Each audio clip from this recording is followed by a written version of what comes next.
Hi there, and welcome to the second release for quarter four. What's new? Scheduled towards the end of November. This time we're giving you some advance notice before we publish, unlike the last What's New. So let's have a look at what we've got in the confidence release. The name will become clear as we go through the new features that we've added, and it's quite a list this time. So let's have a quick run through and then we'll dive in and do a live demo.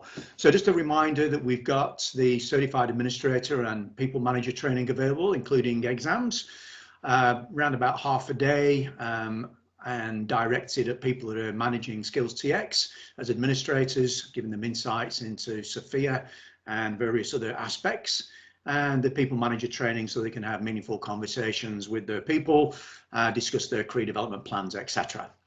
Okay, now let's move on to what we've actually got from a technology point of view. So in addition to being able to do an export of the people data, we've now got that across all pages that have an upload. We've also got the export capability. We've had some job sequencing into the job family, so you can order the sequence of jobs in a job family if you've got quite a few, just to make it easier. We've added a leave date to the person record so that if you make them inactive, you can also identify when they actually left.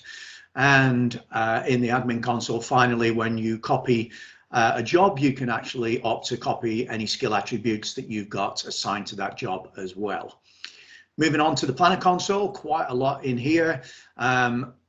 Really ties back to the name of this release, the confidence release. So the ability to upload various types of evidence to support your skill profile.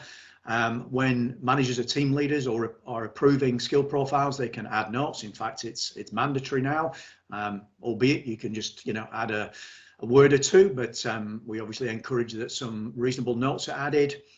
The evidence that's uploaded can be viewed by relevant managers and team leaders to help with that approval process, of course. And in the predefined actions, you now got the option to select all providers. We put the option for selection in at the last release, and now we've just made that a little bit more practical. And just really to give you a bit of a heads up, this will be coming very soon. The ability for individuals to share their profile with anyone they like. So maybe as part of job application process. All right, let's dive in and do a live demo. Okay, so let's start in the admin console, and just without going to every page, I'm just going to highlight here. I'm in job role management, and you can see we've got an export jobs button. I'll export a list of all of the jobs in the system. I can then edit that information. It uses the reference as the key, and then obviously via the normal features we can load it back in with insert or update or whatever. So just a quick way of making mass updates across everywhere that we have that bulk upload facility. Job sequence, now we've got the sequence number here, so this comes into play when we've got job family. So you can see here I've got a sequence, probably a project management type job family, and that's the order that they will appear in that job family list. We'll have a look in a sec.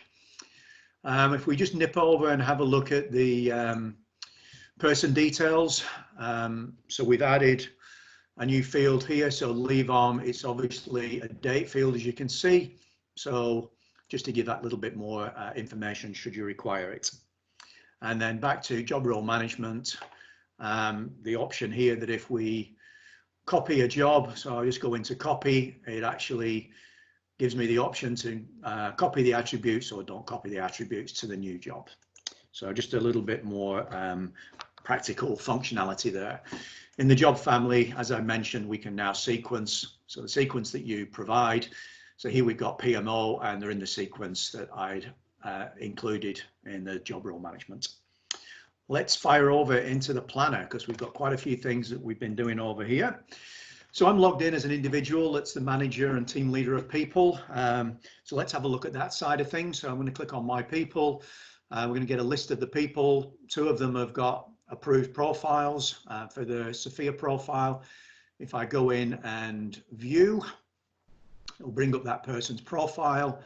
And you'll see here when I click on the approval tab, it'll actually show me the notes. So as you can see, had a great conversation, etc. So as Sophia approved this profile, she added those notes, and of course they're visible to the person that approved, but they're also visible to the person that has been approved.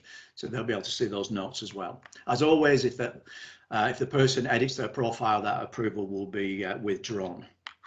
Okay, the other thing that we can do in here, I'm looking at someone else's profile. I've got this new tab called evidence. In this case, there is no evidence attached. But if I go back to Sophia's own profile, you'll see what capability we've got here. So under the evidence tab, I've got two types of evidence here, supporting doc for change and transformation skills, the skills that they are supporting. In this case, it's a resume CV. If I click on here, you can see it's going to download that. And I've got some sample code for programming skills here as a Word document. If I click the upload button, I've got the option to give it a label, select the type of evidence. So we've got a few already in here, what skills it applies to, and then we can upload or we can specify a link. So just fairly significant piece of functionality there to support self-assessed skill profiles. As mentioned, team leaders and managers can view that. And the other thing that we've done is made the selection a little bit more practical. So in the predefined actions here, I can now show all providers of actions, or we can select specific ones depending on what the preference is within that particular organization. And as I said, very soon we'll be providing the capability, if it's switched on within the admin console, that an individual will be able to share their skill profile with people external, say maybe recruiters or a potential employer. Of course, all controlled through the admin console. Okay, right, that was the run through of the what's new.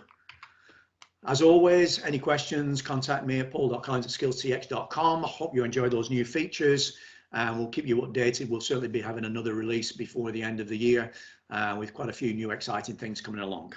Okay, thanks again, and see you on the next What's New.